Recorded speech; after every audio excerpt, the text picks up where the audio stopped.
Now, the Defence Secretary has told MPs that the government is concerned about the role of China, or they didn't name them specifically in this latest cyber attack. They said that they couldn't rule out state involvement in a hack at the Ministry of Defence, but, as I say, refused to confirm all the reports that we've been talking about over the last 24 hours that it was actually China. So Beijing, they have strongly denied the reports that they're behind the attack, saying the accusations are, quote, completely fabricated. But we're going to ask the question nonetheless, should we sanction China? How big of a problem is it in the UK?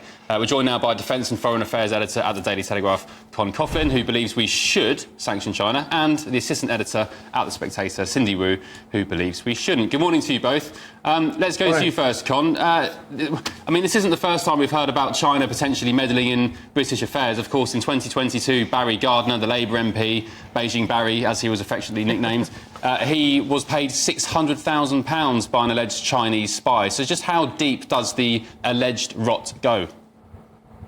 Well, there's no doubt there's a lot of Chinese meddling in the UK, and the Chinese are very clever. Unlike the Russians who come here with their Novichok and poison people, the Chinese keep a low profile, but they quietly infiltrate institutions such as universities and research establishments. They buy businesses, and we saw with the whole Huawei scandal a few years ago when they tried to get hold of our 5G network, that the Chinese are very, very smart. Now, of course, it's only an allegation that they're responsible for this MOD hack. But, I think that people like Ian Duncan-Smith are quite right when we say that we need to upgrade our view of China as a threat and not something that we can still do business with. And I'll just say, additionally, that the reason Russia's has improved its military operations in Ukraine is because of the support it's getting from China.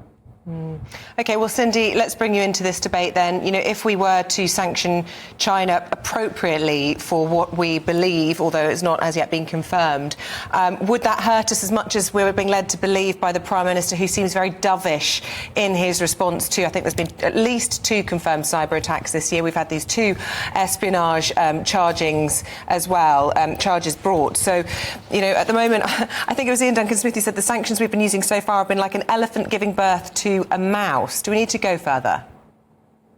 What a lovely image, Isabel. I think your word appropriately, sanctioning appropriately, is the main thing here. What is an appropriate sanction that's actually going to deter China? And frankly, when it comes to Chinese Communist Party, the sanctions that typically are used is targeted Magnitsky sanctions on people and on their property and on their travel. It's not going to hurt the Chinese Communist Party because they don't have any links to the West when it comes to the high-level cadres. They already have their passport held by the Communist Party. They are not allowed to hold property abroad. At least the party's cracking down on that really seriously now. So how can it hurt them? And I think that level of sanction, the targeted sanctions, is not actually really going to deter attacks like these.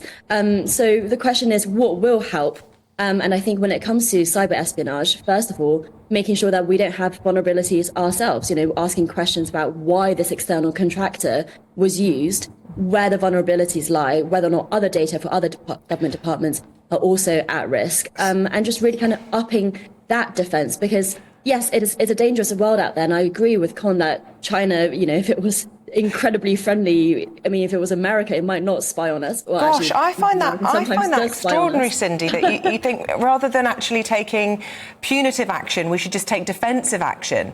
And again, I've got another fantastic quote from, I forget the name, but it was an SNP MP who talked about our sanctions last time as like turning up to a gunfight with a wooden spoon. I mean, it's laughable. We have to find a way that hurts China, even if it hurts ourselves. Is that not the answer? Because I suppose, in a way, China needs us economically as much as we need them. So perhaps that will be the only way to fire a warning shot, because then they will realise that their economy will suffer. And it is in decline, isn't it, Coughlin?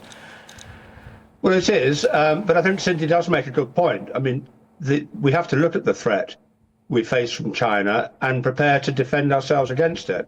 One significant area is cyber. So, we do have now a whole range of institutions we've set up to tackle this kind of threat, and it's very much part of the national security profile.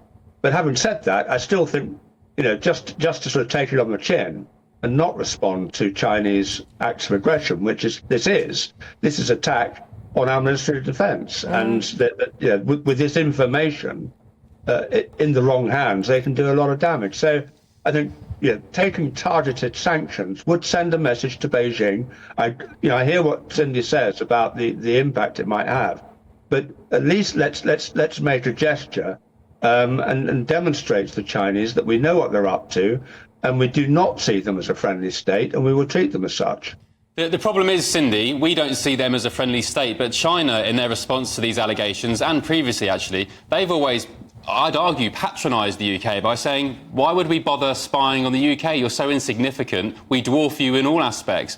Am I fair in that assessment in saying that, the Chinese view us as, just a fly on their tail, perhaps? That's a really interesting point, and going back to what Isabel was saying earlier about how we can just not do anything at all. I agree, it's not that we can just not do anything at all, but when it comes to the UK's China relation, frankly, the UK is pretty small in terms of China's priorities list. When it comes to China's trading partner, just in terms of pure volume, China trades more with Russia than it trades with the UK. So for the UK to do something, it has to be allied with the rest of the West. It has to be allied with Europe. It has to be allied with America and other Five Eyes nations. So, yes, we might hand wring and say, God, we have to do something. But frankly, the UK doesn't have enough leverage by itself. So that's why when we saw the hacks earlier in the year revealed, it was a Five Eyes united statement. And I think something like that holds a much greater punch than just UK-specific sanctions. Finally, we've seen Xi Jinping, President of China, in France on a state visit this week. Do you think that this incident and the allegations will have caused any embarrassment, given that he is so close to us, just across the Channel, Con? Or do you think this is water off a duck's back for him? Well, I fear it is water off a duck's back, but Cindy's quite right. I mean, Britain alone cannot, tackle China. We need to work with our allies, and I think the fact that we should make a song and dance about this right now and embarrass Xi Jinping. I mean, the Chinese want trade. You're right, quite right. The Chinese economy is being challenged. A lot of Western countries are now thinking twice about their investments, and I think we do need to review our whole strategy towards China, especially how much business we do with it. That will really punish them. OK, interesting. Con, Cindy, thanks very much. I was just Googling there how many Chinese students come to the UK to study. It's nearly 160,000. So perhaps if there is a real risk of infiltration from China, we could do something potentially with them. Although, do you know what I found so fascinating is those latest espionage cases that were brought to court were both English people. Yeah. But they had been targeted by the Chinese. Being paid the big So bucks. how do you protect against that? It's a dilemma. Let us know what you think would be the right course of action.